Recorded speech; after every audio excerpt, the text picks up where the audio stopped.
બનાસકાંઠામાં સિંચાઈના પાણીની સમસ્યા દિવસે ને દિવસે ઘેરી બનતી જાય છે। પાલનપુરના ગઢ પંથકમાં પાણીના તળ ઊંડા જતા ખેડૂતોને સિંચાઈ માટે પાણીની અછત વર્તાઈ રહી છે। પાણીના તળ ઊંડા જતા હાલમાં ગઢ પંથકમાં બોરવેલના પાણી 1000 ફૂટ ઊંડા જતા રહેતા ખેડૂતો ચિંતિત બન્યા છે। ત્યારે પાલનપુર તાલુકા સહિત વડગામ તાલુકામાં જળ સંચય અભિયાન સક્રિય બનાવવા માટે એક બેઠક મળી હતી। ખેડૂતો વરસાદી પાણી રોકીને જળ સંચય કેવી રીતે કરી શકે તેને લઈને ગઢ ખાતે 25 ગામના સરપંચો અને ખેડૂતોની બેઠક યોજાઈ હતી, જેમાં પાણીનું એક એક ટીપું બચાવવા માટેનું અભિયાન શરૂ કરવા માટે ખેડૂતો અને સરપંચોએ સંકલ્પ કર્યો હતો।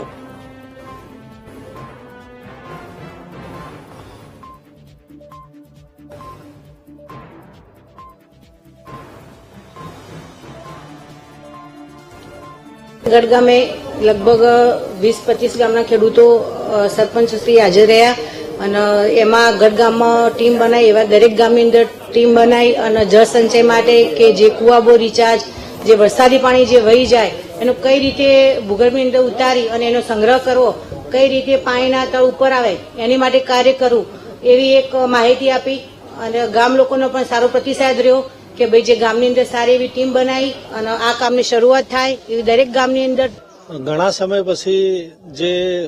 ખરેખર કરવા જેવું કામ હતું જળ સંચયનું, એની આજે ગઢ ગામથી શરૂઆત થઈ છે અને